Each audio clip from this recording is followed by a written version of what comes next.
지금 이 시간에는 하나님의 말씀을 우리 함께 보겠습니다. 여호수아서 19장 49절로부터 51절까지입니다. 제가 봉독하겠습니다. 이스라엘 자손이 이렇게 그들의 경계선을 따라 땅 나누기를 마친 다음에 그들은 눈의 아들 여호수아에게 자기들의 땅에서 얼마를 떼어 여호수아의 유산으로 주었다. 그들은 주님께서 말씀하신 대로 여호수아가 요구한 에브라임 산간 지방에 있는 성읍 딥낫세라를 그에게 주었다.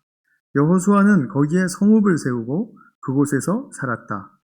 이것이 엘르아살 제사장과 눈의 아들 여호수아와 이스라엘 자손 지파의 족장들이 실로의 회막문 곧 주님 앞에서 제비를 뽑아서 나눈 유산이다.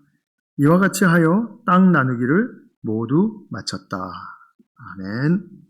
제가 말씀을 위해서 잠깐 기도하겠습니다. 사랑하는 아버지 하나님, 여호수아서의 말씀 저희들이 또 함께 나누기로 이렇게 귀한 시간을 가지고 있습니다. 주님께서 축복해 주셔서 말하는 자와 듣는 모든 성도님들이 정말 하나님의 놀라운 은혜의 그 메시지를 가슴 속에 새길 수 있는 축복의 시간이 되게 하여 주시옵소서. 우리 구주 예수 그리스도의 이름으로 기도하였습니다. 아멘. 네, 오늘 여호수아서 16번째 강의 시간인데요. 유업의 땅의 분배를 이제 완료하는 이제 그런 시점에서 우리가 한번 또 좀 생각해 볼 것들을 한번 좀 정리해 보고 그리고 메시지를 나누도록 그렇게 하겠습니다. 우리 이스라엘이라는 그 국가는 아브라함 때부터 시작이 되어서 쭉 이렇게 씨족 어떤 부족 개념으로 내려오다가 결국 출애굽한 후에 광야에서 그 국가의 면모를 가지기 시작했습니다. 아브라함, 이삭, 야곱 이렇게 3대까지 내려오면서 야곱이 12아들을 낳았죠. 12아들이 이제 그 12지파 그 국가를 민족을 형성하는 12지파의 각각의 시조가 되어서 이렇게 이제 큰 이제 민족 공동체를 이루게 되었는데요. 이 나라가 이제 나라가 되려면 어떤 그 과정을 거쳐야 하는가 그것을 우리가 조금 좀 먼저 살펴보려고 합니다.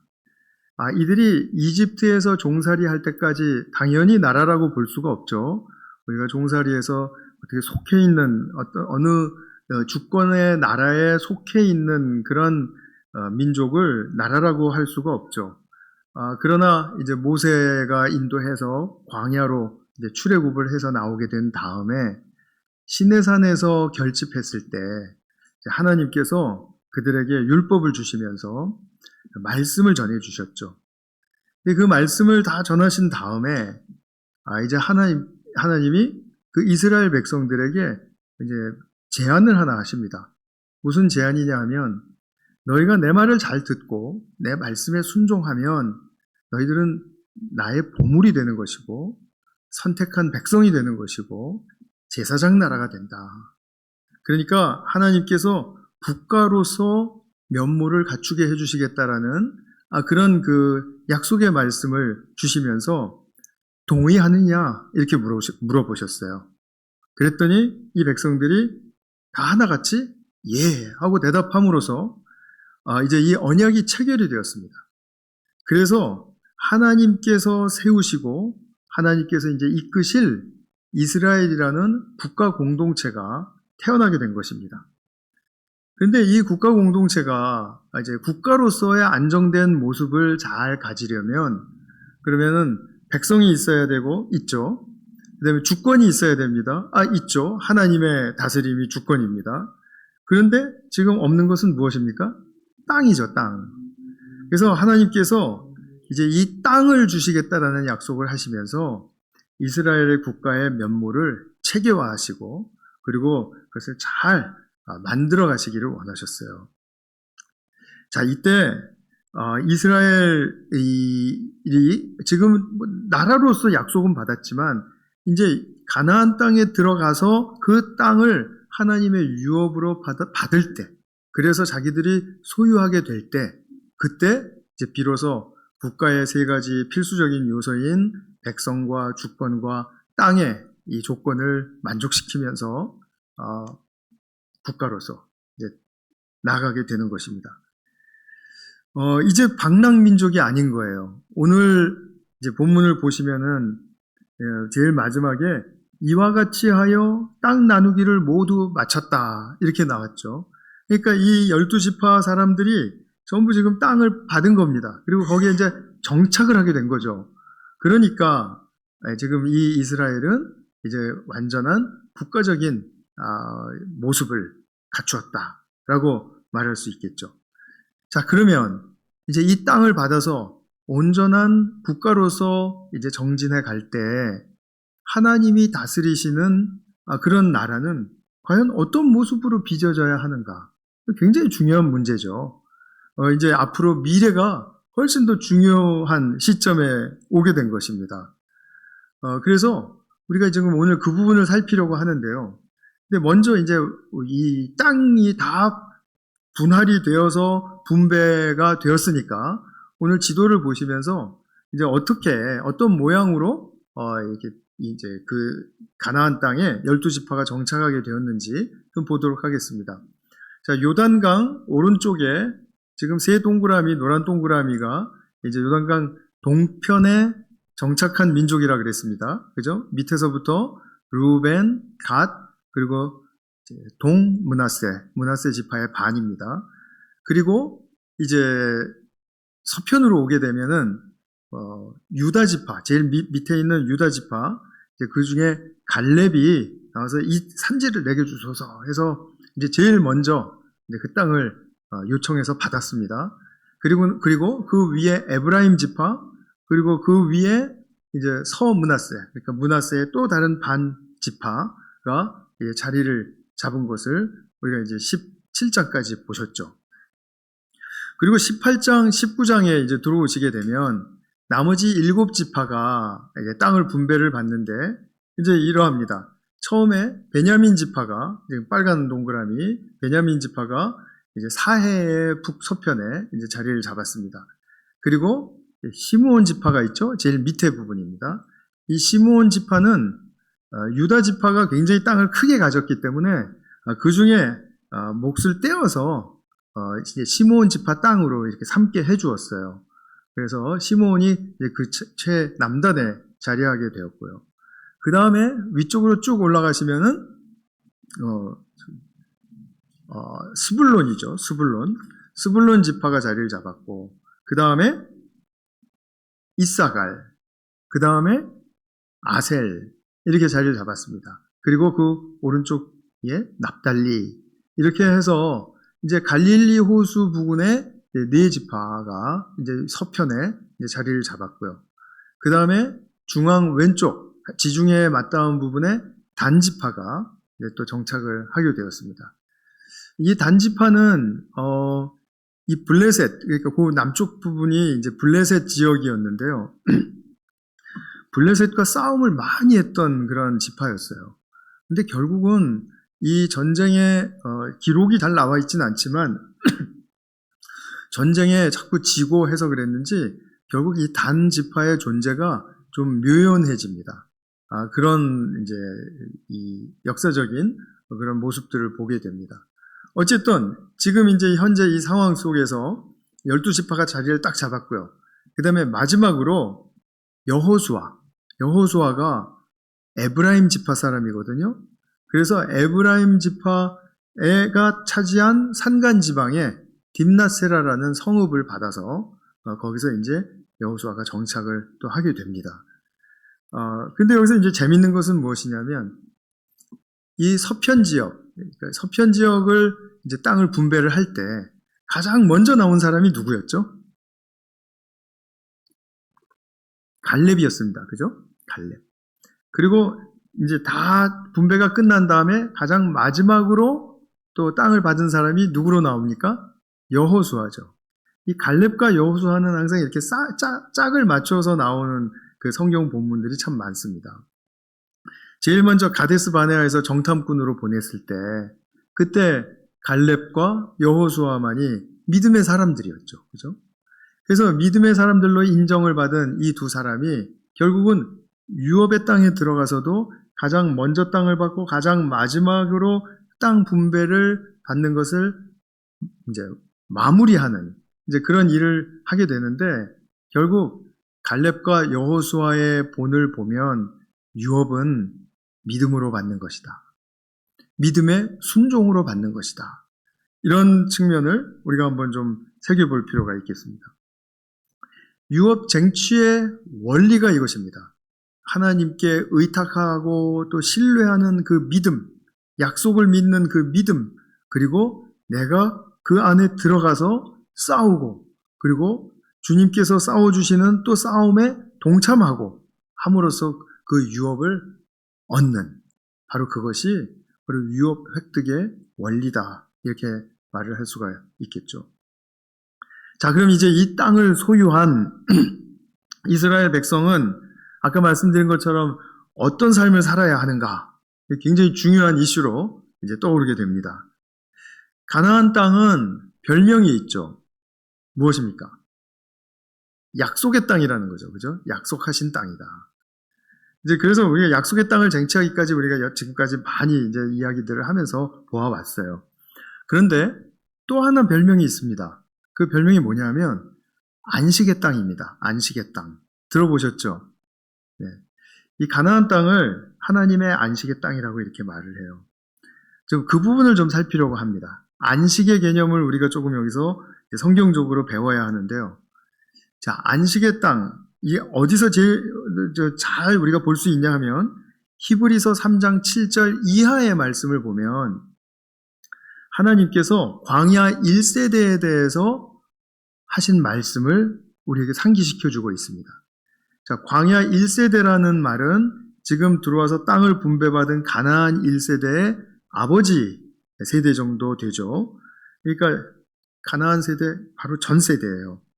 이 세대가 광야 생활을 하면서 하나님 말씀을 들었고 또 아까 말씀드린 것처럼 너희가 나의 선택한 민족이 되고 제사장 나라가 되고 싶으냐, 내 말을 잘 듣겠느냐 했을 때 예 했던 그 백성들이 딱 등을 돌리자마자 하나님 말씀 불순종하고 목이 곧아서 완악해지고 이러면서 자꾸 하나님 뜻을 빗나가니까 하나님께서 이제 너희들은 안 되겠다 이렇게 말씀하신 시점에 온 것입니다. 그때 하신 말씀이 무엇이었냐면 그들은 결코 내 안식에 들어오지 못할 것이다. 그래서 여기서 안식이라는 말이 가리키는 분명한 것은 무엇이냐면 가나안 땅입니다. 그러니까 히브리서 문맥을 보면 너희는 내 안식에 들어오지 못한다라는 것은 가나안 땅으로 들어가도록 내가 허락하지 않을 것이다 라는 그런 뜻이에요. 그래서 안식이라는 것이 가나안 땅이다. 이게 지금 굉장히 우리가 일반적인 안식에 대한 개념과는 이제 다른 이제 좀 점프하는 느낌을 좀 가지시게 될 겁니다.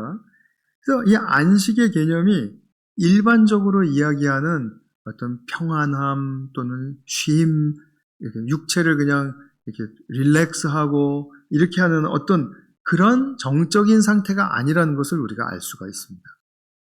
성경에서 말하는 안식이라는 것은 이런 쉼과 평안과 일주일 열심히 일했으니까 하루는 쉬어야지, 안식해야지 이런 의미에서 안식이 아니라는 것을 우리가 이 자리에서 좀 분명하게 하셔야 돼요. 그러지 않으면 성경이 계속해서 풀리지 않으실 거예요. 이제 제가 그것을 이제 좀 더 설명을 드리도록 하겠습니다. 자, 그러면 성경에서 안식이란 말이 가장 먼저 나온 곳이 어디입니까? 창세기. 하나님께서 6일 창조하신 다음에 7일째 쉬셨다, 안식하셨다 이렇게 나오는 구절이 바로 거기가 첫 번째로 안식의 등장이죠. 그래서 일흔날에는, 일곱째 날에는 모든 것에서 손을 떼고 쉬셨다고 하니까 우리는 하나님이 6일 동안 많이 힘드셨나 보구나. 좀 땀도 닦으시고 또 피로도 좀 푸시고 이렇게 해서 쉬시고 싶었던 모양이구나. 이렇게 생각하시면은 안 된다라는 거예요. 이런 게 아니고 하나님께서 6일 창조를 마치신 후에 딱 쉬시는 것은 당신의 왕좌에 앉아 계시는 모습을 상상하시면 됩니다. 그리고 왕좌에 앉으셔서 당신이 지으신 모든 피조개를 바라보면서 나의 아름다운 피조개, 그리고 마음으로 흡족하신 것, 보시기에 좋았던 것 기억하시죠? 그런 상태가 되어 있는 것을 하나님이 즐기시는 것이고, 그리고 이 피조개는 결코 내가 그냥 놔두지 않는다. 내가 나의 사랑과 나의 생명을 걸고 그리고 이 피조개를 다스려 갈 것이다. 하나님의 통치를 선언하시는 그런 행동이기도 해요.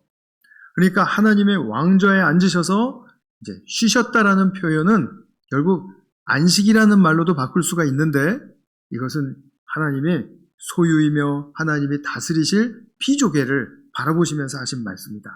이렇게 이제 생각을 좀 전환을 시키셔야 됩니다.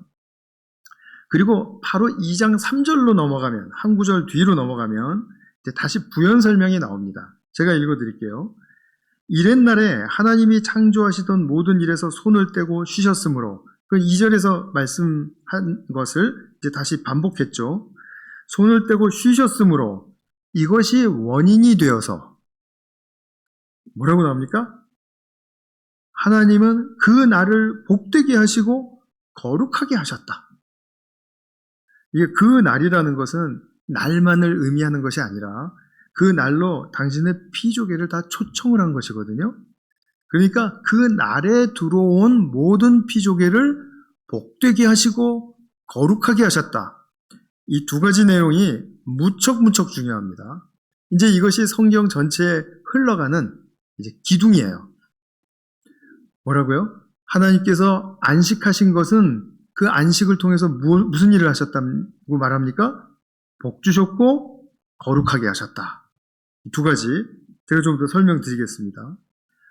복되게 하셨다라는 말씀은 이제 축복한다, 또 찬양한다, 이런 뜻인데, 조금 더 구체적으로 우리 일상에 적합하게 말을 풀어보면, 이 축복하신다라는 말씀, 복되게 하신다라는 말씀은 우리가 삶을 사는데 유익한 능력을 부여하신다라는 뜻입니다.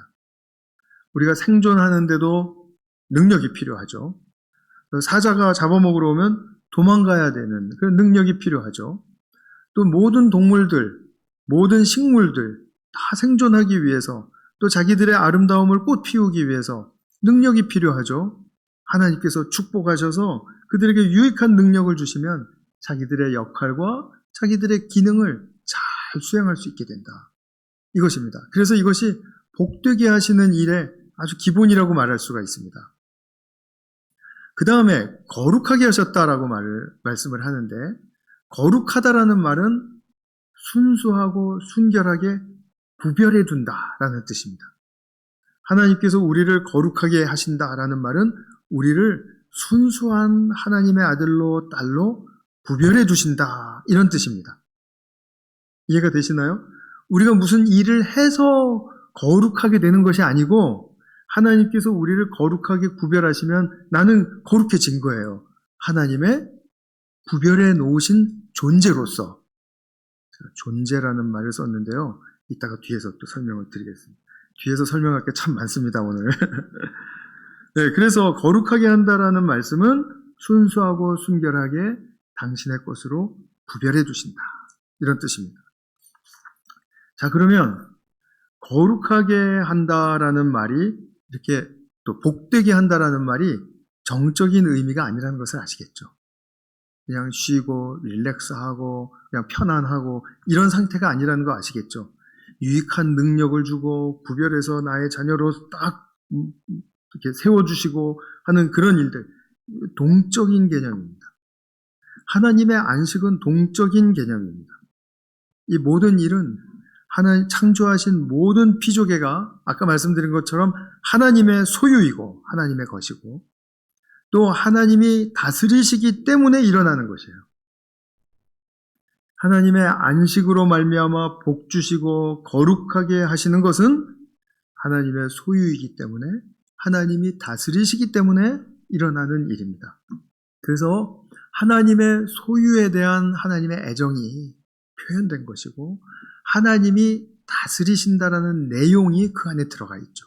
잠깐 시간을 드릴게 한번 좀 생각을 해보십시오. 그래서 예수님께서 이런 말씀하신 거 아마 기억하실 겁니다. 요한복음 5장 17절에 유대인들이랑 안식일 논쟁이 벌어졌습니다. 왜 그랬냐면 안식일 날 38년 된 그 병자를 고쳐주셨거든요. 그랬더니 유대인들이 막 반발을 하면서 어떻게 안식일에 병 고치는 일을 할 수가 있느냐. 안식일은 쉬어야 되는데 안식일에 일하면 죄인데 이러면서 예수님께 막 따졌습니다. 예수님께서 딱 한 가지 말씀을 하셨어요. 한 가지 말씀이 무엇이었냐면 아버지께서 이제까지 일하시니까 나도 일한다. 이해가 되시나요? 아버지께서 언제 일하신다라는 겁니까? 안식일에 일하신다라는 겁니다.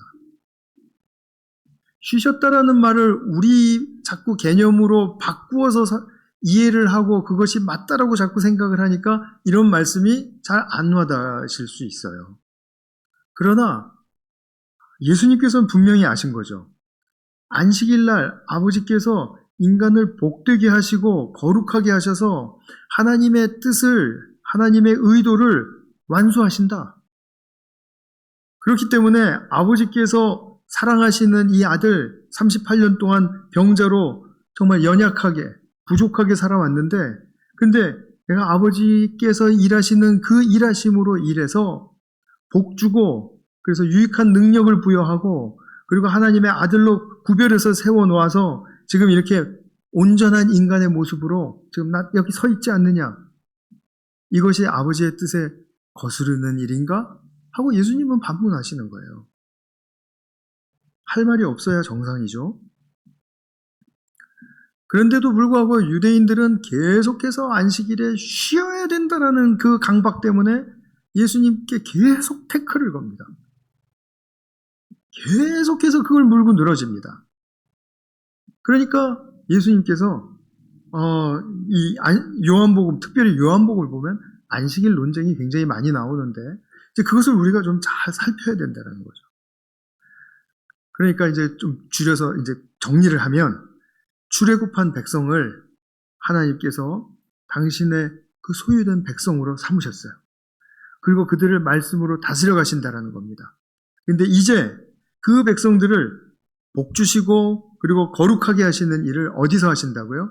하나님의 안식에서, 즉 가나안 땅에서 하신다라는 겁니다. 그래서 이스라엘 백성들은 이제 하나님의 안식에 들어오게 되었습니다. 하나님의 안식에 들어오게 되니까 하나님이 주신 소유하게 하신 땅, 그죠? 하나님의 땅이지만 그것을 유산으로 물려주셨지 않습니까? 그러니까 자기들의 땅이 되었어요. 물론 영원한 땅은 아닙니다. 이 세상에 우리 인간이 가질 수 있는 영원한 땅이란 없습니다. 다 하나님의 것입니다. 성경적으로는 그러한데요.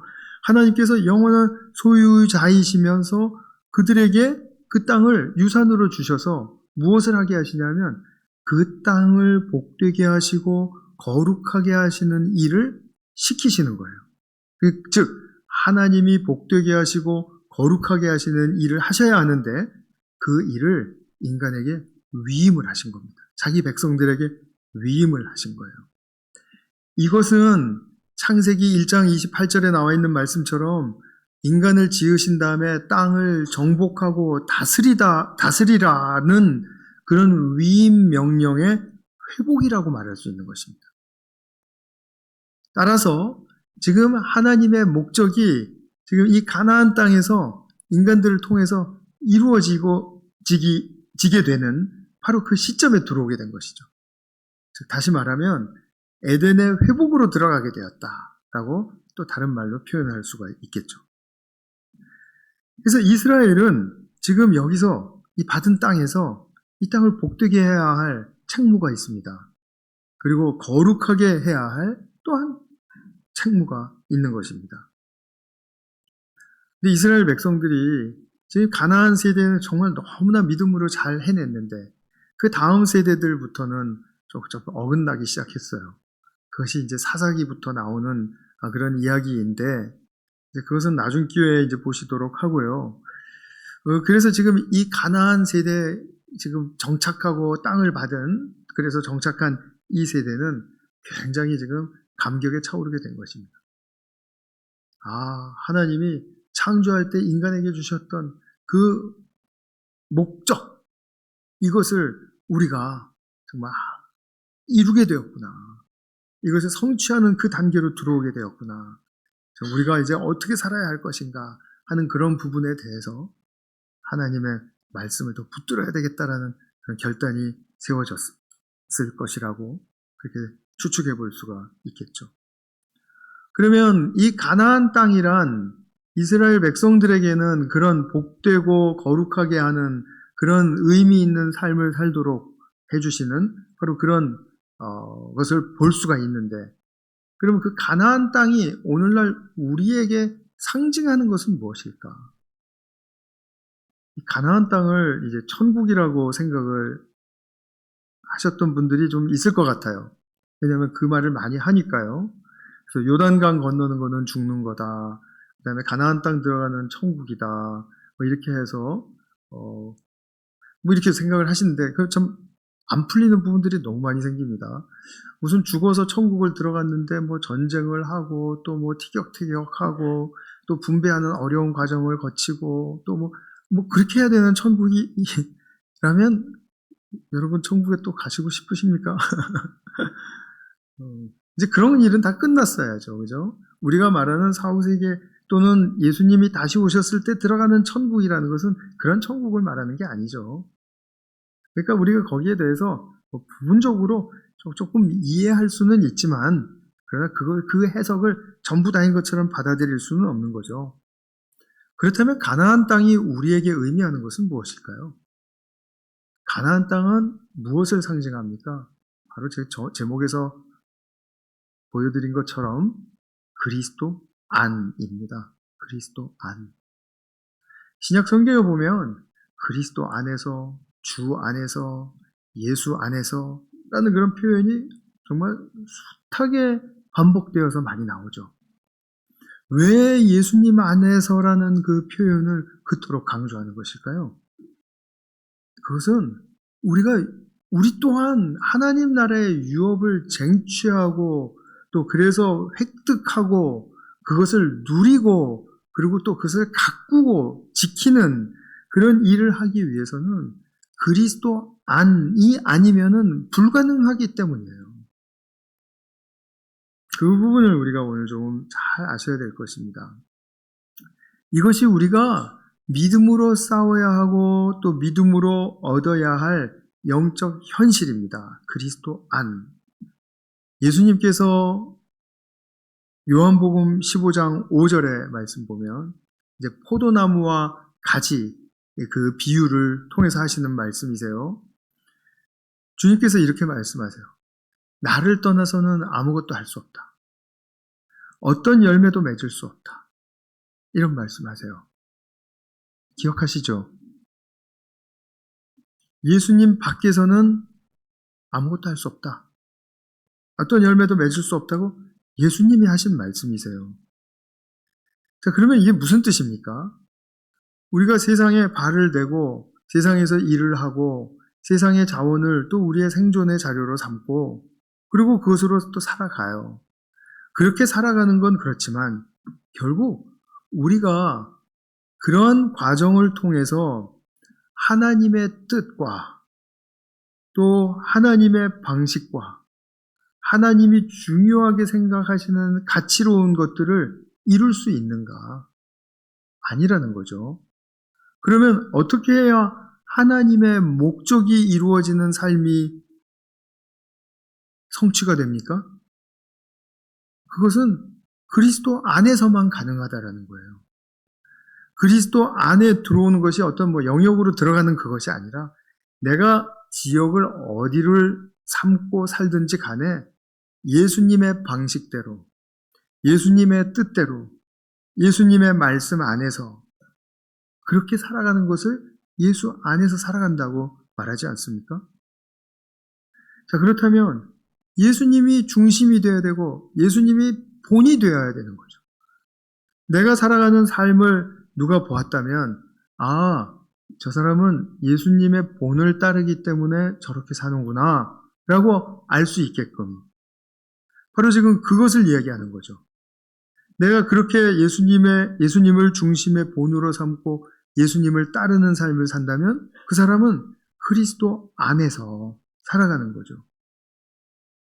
자, 그러면 이스라엘이 가나안 땅을 소유하고 가꾸고 잘 다스리는 삶을 살아야 하는 것처럼 우리는 어디서 살든지 그리스도 안에서 주님이 주시는 복 그리고 거룩을 맛보며 더욱 그것에 대한 추구를 더해가며 찾고 구하고 두드리는 삶을 사는 것. 그것이 바로 그리스도 안에서 복과 거룩을 맛보며 사는 삶이 되는 것입니다. 우리가 유업의 축복을 얻었다면 그 안에는 반드시 주님이 주신 복과 그리고 거룩이 살아 있습니다. 나는 유업을 받았는지 안 받았는지 모르겠습니다. 자, 그렇다면 한번 잘 비추어 보실 수 있는 거울이 있는 겁니다. 무엇이냐면 내 삶 속에 주님이 주신 유익한 능력이 부어져 있는가? 주님은 나를 거룩하게 구별해 놓으신 것을 나는 경험하고 맛보고 살아가고 있는가? 이것이 내가 유업을 받은 증거가 될 수 있어요. 그래서 우리가 누리는 복이라는 것은 그리스도께서 보여주신 바로 그 복, 하나님을 누리는 복, 하나님의 성품을 배우고 또 하나님이 하시는 방식대로 따라하며 또 하나님께서 목적하신 것을 추구하며 살아가는 바로 그 복, 예수님이 보여주신 그 복을 우리도 또한 받기를 원합니다. 라는 그런 의미에서 순종하고 믿음을 다져가며 살아가는 그런 삶. 그것이 바로 우리가 복을 담을 수 있는 그릇이 되는 것이죠. 그 다음에 거룩. 성도님들은 주님이 나를 거룩하게 세우셨다라는 것에 대해서 어떻게 누리고 그것을 확신하며 감사하며 살아가십니까? 거룩하면 자꾸 우리는 종교적으로 뭔가 더 엄숙하고 또 뭐 경건해 보이고, 사실 그 경건일지 아닌지 모르지만 경건해 보이고, 그리고 좀 더 성실하고 또 선하게 보이고 하는 그런 모습으로 자꾸 변화되어야 할 것이라는 그런 생각이 앞설 수 있습니다. 나쁜 건 아니지만 그다지 그것이 그렇게 도움이 되지를 않습니다. 우리 중에 누가 선하게 살려고 애쓰지 않고 누가 더 정말 엄숙하고 더 거룩하게 살려고 애쓰지 않는 사람이 누가 있겠습니까?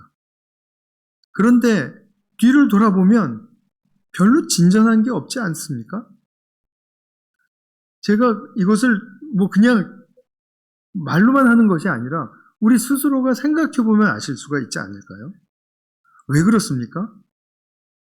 내가 하려고 하는 이 거룩하게 하려고 하는 노력은 나에게 위기가 닥치거나 조급한 마음이 생기거나 아니면 누구를 미워하거나 따지려 들려고 하거나 하는 그런 마음 속에서는 결코 더 정진할 수가 없는 것이기 때문에 그렇습니다.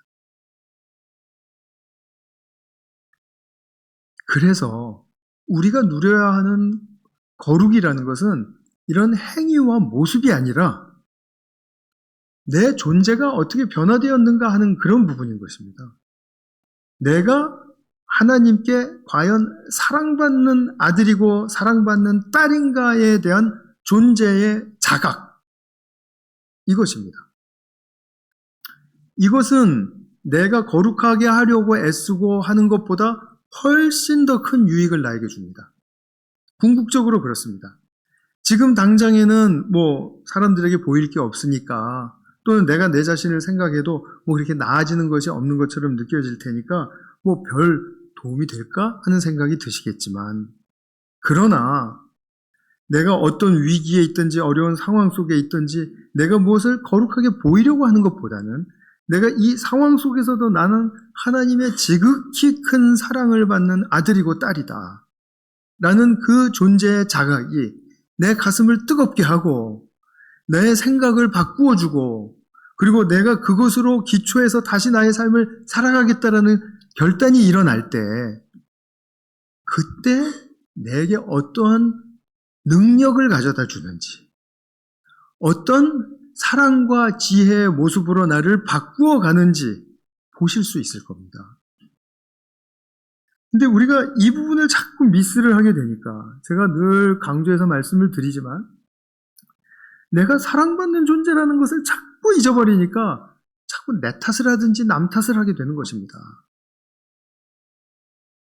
내가 정말 이런 부분에 대해서 내가 진지하게 생각한다면 하나님 나를 사랑하시는 게 맞습니까? 하고 따지는 것이 우선순위가 되어야 됩니다.